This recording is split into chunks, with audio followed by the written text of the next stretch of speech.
Hello friends, मैं हूं सागर आज और आप लोगों का स्वागत है डियर सागर्स कॉन्सेप्ट में। आज हम लोग प्रतिशत से संबंधित कुछ ऐसे सवाल बनाने जा रहे हैं जो एसएससी सीजीएल में बार बार पूछे गए हैं। सिर्फ सीजीएल में ही नहीं, हर एक सवाल, चाहे वो रेलवे हो, चाहे वो आपका एसएससी जीडी हो, चाहे सीजीएल हो, चाहे एमटीएस हो, चाहे कोई भी हो, चाहे बैंक हो, उस समय बहुत ही अधिक मात्रा में इस सवाल को पूछा जाता है। यह सवाल हम लोग का आय और व्यय से संबंधित है। जैसे ये सवाल को आप देख सकते हैं, एसएससी सीजीएल टायर 2 में 29/1/2022 को पूछा गया था। तो इसको हम लोग बहुत ही आसान से भाषा में बनाएंगे ताकि आप लोगों को समझ में आ जाए। तो चलिए शुरू करते हैं। सबसे पहले सवाल को देख लेते हैं एक बार। सवाल लिखा है, ए की आय बी की आय की 80% है। ठीक है, जितना ए कमाता है वो क्या है, बी के आय का 80% है। तो ए का व्यय जो है बी का व्यय का 60% है। जितना ए खर्च करता है और जितना बी खर्च करता है, तो बी के खर्च का कितना है, 60% का है आपका ए का व्यय है। यदि ए की आय बी के व्यय का 90% के बराबर है तो ए की बचत बी की बचत से कितना प्रतिशत अधिक है। बहुत ही इम्पोर्टेंट सवाल है। ठीक है, और इसको बनाने में बहुत टाइम भी लगता है ऐसे सवालों को बनाने में, लेकिन मैं आप लोगों को बहुत ही आसान तरीका बताऊंगा। बहुत ही आसान भाषा में आप उसको बना सकते हैं। चलिए शुरू करते हैं। मान लीजिए कि आपका यहाँ पे इसका आय है। मान लेते यहाँ पे हम लोग लिखते हैं आय। ठीक है, और इसके बाद हम लोग का है ये कितना ये व्यय करते हैं वो चीज़ है, और लास्ट में व्यय करने के बाद बचत क्या होता है वो भी लिख देते हैं यहाँ पे। ठीक है, पहले बात करते हैं ए की और फिर बात करेंगे हम लोग बी की। सवाल का कहता है कि जो ए की आय है, मतलब जितना ए कमाता है वो क्या है, बी के आय से, मतलब जितना बी कमाता है उसका 80% है। अगर मान लेते हैं हम लोग कि बी की आय 100 है, तो ए का आय कितना होगा, तो बी के आय मतलब 100 का 80% कितना हो जाएगा आपका 80। अगर आपका बी 100 रुपये कमाता है तो ए कितना कमाएगा, 80 रुपये कमाएगा। यहाँ तक क्लियर है। बहुत ही आराम आराम से हम लोग बनाएंगे इसको। आय कहता है कि ए का व्यय बी के व्यय का 60% है। मतलब जितना ए खर्च करता है उतने ही खर्च क्या करता है और बी करता है, तो इस बी का खर्च का 60% क्या है, ए का खर्च है। यदि ए की आय बी के व्यय का 90% है, इसको हम लोग करेंगे, थोड़ा सा हम लोग का कैलकुलेशन लंबा हो जाएगा, तो हम लोग क्या करेंगे, दूसरे सेंटेंस को देखते हैं। स्टेटमेंट का कहता है कि ए की आय मतलब ये 80 है, ये जो है 80 क्या है, बी के व्यय का 90% के बराबर है। ध्यान सुनिएगा। जैसे मैं आपके लिए यहाँ बताता हूँ। मान लीजिए आपका क्या कहता है कि ए की आय कितना थी हम लोग का, 80 रुपया था। ठीक है, ये जो 80 है कहता है बी खर्च करता है, मान पता नहीं कितना खर्च करता है, लेकिन बी के खर्च का कितना है, 90% के बराबर क्या है आपका, 80 है। ये यहाँ पर सवाल का है।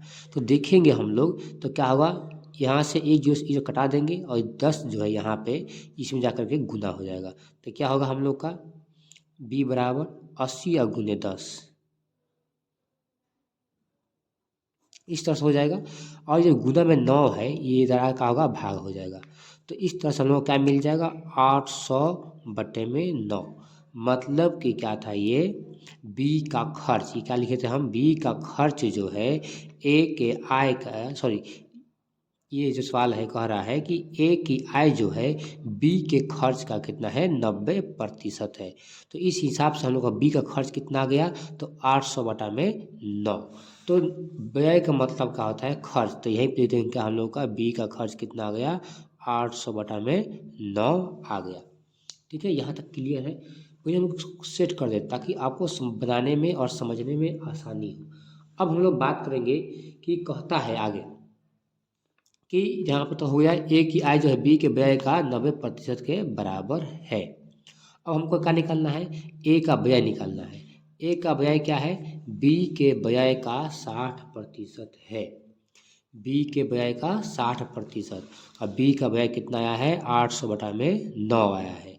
और इसका 60% हम लोग निकाल देंगे, तो 60/100, डबल जीरो से डबल जीरो कट गया, और यहाँ से हम लोग करेंगे हम लोग, यहाँ देखेंगे 3 तरीका 9 और 20 दिया 60। ठीक है, यहाँ तक हम लोग का हो गया। अब हम लोग क्या करेंगे, इसको देखेंगे, गुना करते हैं इसको। तो 20 8 160 आप बटा में 3, ये क्या है हम लोग का, तो ए का व्यय निकल गया। तो यहाँ पर लिख देंगे ए का व्यय कितना हुआ 160 बटा में 3। यहाँ तक क्लियर है। कमाया 80, खर्च किया इतना, तो हम लोग को बचा कितना, इसका बचत कितना होगा। उसी प्रकार से ये का आय से कितना है 100 रुपया, खर्च कर दिया 800 बटा में 9, तो इसका बचत कितना होगा। दोनों को निकाल देंगे, तो इसमें से इसको घटा देंगे, तो घटाएंगे तो 80 घटाओ 160 बटा में 3 कितना हो जाएगा 240 घटाओ 160। कैसे, तो हम आपको यहाँ पर करके दिखाते हैं। यहाँ पे है आपका 80 घटाओ 160 बटा में 3।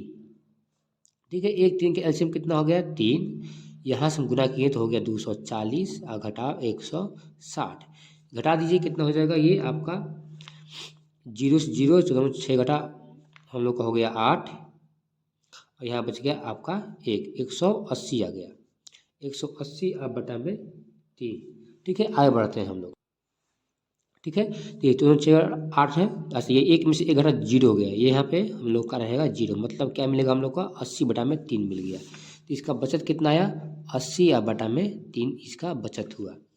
उसी प्रकार से इसकी बात करते हैं, तो ये कितना है 100 घटाओ 800 बटा में 9, गुना होगा ये हो जाएगा 900, अब में से 800 घटेगा तो ये हो जाएगा 100 बटा में 3।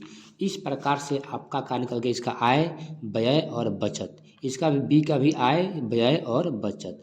अब हम लोग का सवाल क्या कहता है, तो ए की बचत ये है और बी की बचत से कितना प्रतिशत अधिक है। मेन सवाल हम लोग का यही पूछा था यहाँ से कि ये जो है, ठीक है, ए की बचत है जो बी की बचत से कितना प्रतिशत अधिक है, मतलब ये जो 80 बटा 3 है 100 बटा 3 से अधिक है। ठीक है ना, थोड़ी सी मिस्टेक हो जाती है, क्या है कि यहाँ पे 9 है तो यहाँ भी क्या रहेगा हम लोग का 9 ही रहेगा।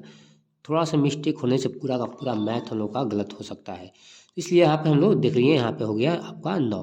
सबसे पहले बात करेंगे दोनों के बीच में डिफरेंस कितने का है, तो दोनों का कर देंगे घटा देंगे, तो 80 बटा में 3, ठीक है, और घटा देंगे कितने से 100 बटा में 9 से, घटा देते हैं तो कितना होगा, ये हो जाएगा आपका 3 और 9 का एलसीएम 9 और यहाँ पर हो जाएगा आपका 240 और घटाओ 100 बराबर कितना हो गया 140 बटा में 9। दोनों का अंतर कितना है 140 बटा में 9। सवाल क्या था, हम लोग को निकालना है कि जो ये बी है ए से, ध्यान देना यहीं पे, ए से कितना प्रतिशत अधिक है, जिससे कहेगा उसको क्या कर देंगे हम लोग भाग कर देते हैं। ठीक है, अब प्रतिशत में बदलना है तो 100 से गुना भी कर देंगे, सिंपल है, बहुत ही आसान है। जिससे कहेगा किससे, जिससे अधिक कहेगा चाहे जिससे कम कहेगा उससे क्या करते हैं हम लोग भाग करते हैं। ठीक है, और दोनों का डिफरेंस निकाल करके, अब प्रतिशत में बदलने के लिए कहा है इसलिए हम 100 से गुना भी करते हैं। आइए हम लोग बनाते हैं, तो इसको देखिए, इसको हम आपको सबको पता होगा कि भागा को गुना बदल देते हैं, 9 को उल्टा कर देते हैं और फिर 100 को नीचे ला देते हैं। इस तरह से हम लोग 9 से 9 कैंसिल, और यहाँ 100 था ये वाला, इससे 100 से 100 कैंसिल, कितना बच गया 140%। तो सवाल क्या था कि ए की बचत जो है बी की बचत से कितना प्रतिशत अधिक है, तो 140% अधिक है। बहुत ही आसान भाषा में मैंने आपको बनाया है। चलिए अगला सवाल देख लेते हैं। उम्मीद करता हूँ कि ये वीडियो आप लोगों को अच्छी लगी होगी। अगर अच्छी लगी होगी तो वीडियो को लाइक जरूर कीजिएगा, साथ ही साथ कमेंट भी कीजिएगा कि कैसा आपको वीडियो लगा।